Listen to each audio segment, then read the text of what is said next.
Hargreaves has done the reverse today, leaving rural Dorset to come to Manchester. In a moment, your phone calls to him. But let's take a wander through the countryside he brought to television to us for over 25 years.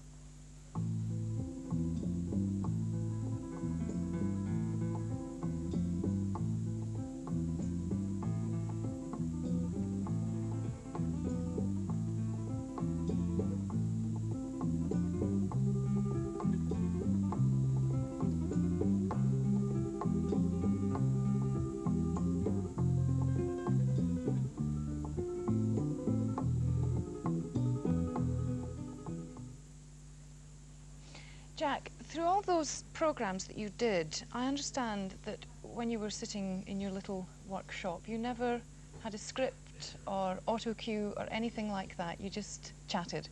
No, well, I couldn't remember one. I just had to make it up. I think anybody who works in television nowadays just thinks that's amazing, to have no props, just to be able to sit there and chat. Well, that's what television was originally. See, originally it was people with something to say. Now it's state of the art. Point taken. Tom Hankinson's on the phone now. He wants to speak to you. Tom's calling from Oldham. Hello, Tom. Hello. Hello. First of all, I'd like to thank Jack Hargreaves for an excellent programme. It's really good. Not only educational, but it's exceptionally entertaining. Question two, I have two questions I'd like to ask Jack. First of all, I understand you were born and raised on a farm, Jack, but how did you manage to get into television with this programme? And secondly, is there any chance of BBC videos of these series? Because they're more, they're more practical than what they are sort of buying books and reading about the countryside.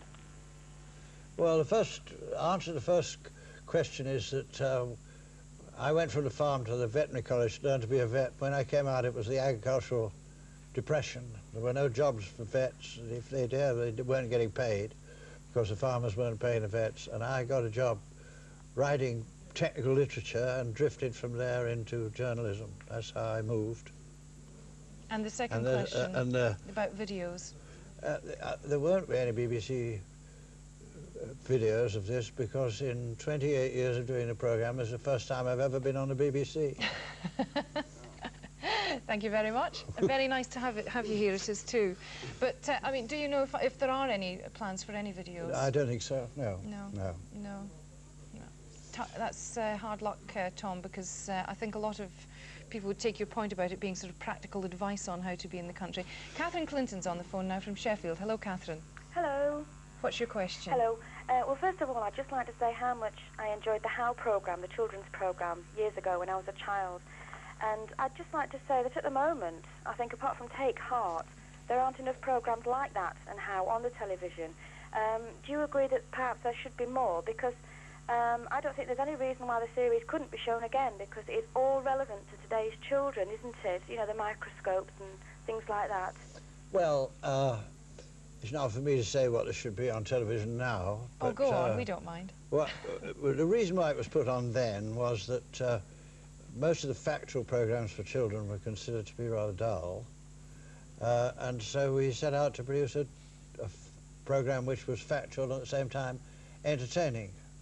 And it succeeded, luckily. We did it, we thought, for 3 years. It went on for 13. I suppose it's a bit old-fashioned now, actually. I think that nowadays television people would look at that and think that not enough work had been put into it, and it wasn't in line with the famous state of the art, but it had its day. But I don't know if, Catherine, are you a mother, Catherine? Yes, I am. Yes. We get a lot of calls from mothers about programmes like this, where if you show somebody how to do something, if you show a child how to do something, that's the ones that the mothers like best, isn't it?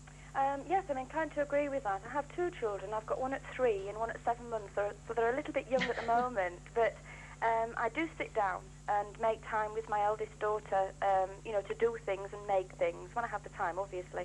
And I agree. I think if parents that perhaps aren't a little bit handy in that sphere, I think if they were able to sit down and watch a television programme, perhaps they might be inclined to sit down with their children and do things. Good. Thank you very much, Catherine, for your call. We're going to the GMEX Centre now to see Natalie again. Natalie, I think you've got somebody with a question there for Jack. That's right, we have, and that's Bill Kennedy, who's quite a fan of Jack's programme. Bill, what's your question? How old is your pony, and how long have you two been together? Well, I've got 4 ponies, and I've had I think 7 ponies altogether on the programme. I've only got a young one. Only got young ones at the present moment. I once had a pony that was 40 years old. 40? We bought him out of a Welsh drove in the days when the Welshmen used to drive the ponies round on the road and sell them in the markets. We bought him at the out of the Welsh drove when he was 6 for £6. I walked him home on a halter, and that was the last time the Welsh droves arrived by road. And when I came out of the, sometime after when I came to the war, I went to see him in retirement, and he was 40. Was that perhaps Natalie's guest? Is it the white one at the beginning of the programme you're talking yes, about? Yes, it certainly is. Yeah. Oh, that one, yes. That's called Ghost, and he's 12. I see. Yeah. Okay. He's still alive and well. Well, that's good news, Jack. But of course, down here at GMEX, people have been trying to guess what this weird and wonderful object really is. I think this young man, you said it was for milking cows. I don't think the cows would be too happy about that. We've had something for planting seeds, and I think, Bill, you originally said a bobbin as well.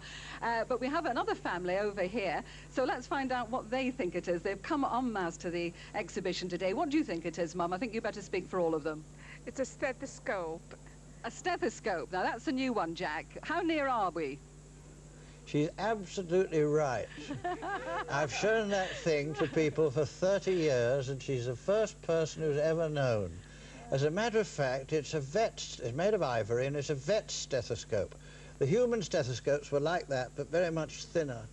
And you put the flat ear piece against your ear and the cup against the horse's chest like that. Give us a demonstration, Natalie. And you listen. Well, I think we better let this lady, because Yeah, you're not that's right. actually a vet yourself, are you? No, I'm not. I work in a children's hospital. You work in our hospital. Yes. That's how. Can you show us how you would demonstrate? Which side do you put to which? Put the flat piece to your ear and stick the cup on her chest. I think we'll make do with just miming it. Thank you very much indeed. Congratulations to all the people who guessed it right. Commiserations to those people who didn't quite. And thank you very much indeed, Jack. We await with interest to find out what the other objects really are too. Yes. Well, thank you, Natalie. We've had a great many May I calls. just say one other yes, thing? Jack, yeah. It may amuse them to know that the vet, including the human vet, carried those in their stethoscope, in their top hats. Really? While they rode around on their horses, yes. Mm.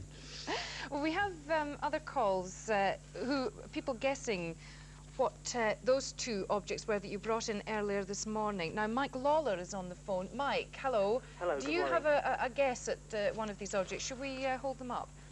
I'll have a guess. Yes. Which one is it you want to guess about? Well, I didn't ring up with a guess, but I'll have a guess. Oh, go on, have a guess. The first one looks, the one that spins round. This one? I don't know, some sort of bird scarer or something to attract... Yeah, we've had a lot of votes for bird scarers. What about the other one? Any ideas on that? Jack said earlier it's some sort of control mechanism for a steam engine, but right. I'd say it looked like some sort of measuring device, probably. For right. Well, we have a lot more calls about that. But Mike, you phoned up with a specific question. What is it? Yes, I did. It's concerning the music for the series. I'd like to know if it's available on record and the name of it, in fact. Well, it's a Spanish tune. It's Yes. called Recuerdos, which means memories. Yes. It's been played by all the great guitar players, from Segovia right through and onwards, and quite a lot of standard records of it. That particular version of it was done for me by a pop group. It's got a sort of pop rhythm added to the Spanish thing, and that isn't available. Ah. No. But the tune itself is Yeah, available. Recuerdos. You can find it Recuerdos. played by Segovia if you would like classic guitarists, yes. All right, Mike. Okay, yes. Can I also ask one more quick question? On you go. Yes, it's about the same about the music. It's regarding the film The Killing Fields. I wonder whether or not it was used for the final theme from the film. Do you know anything about that, Jack? No idea. Didn't go and see the film. Spent 6 years in the war. Wouldn't go and see a film called The Killing Field. I don't blame you. Right. Thanks very much, Mike.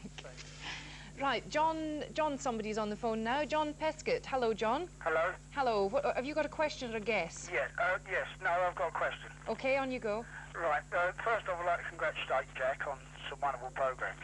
I normally watch your programmes basically for the interest in fishing that I've got.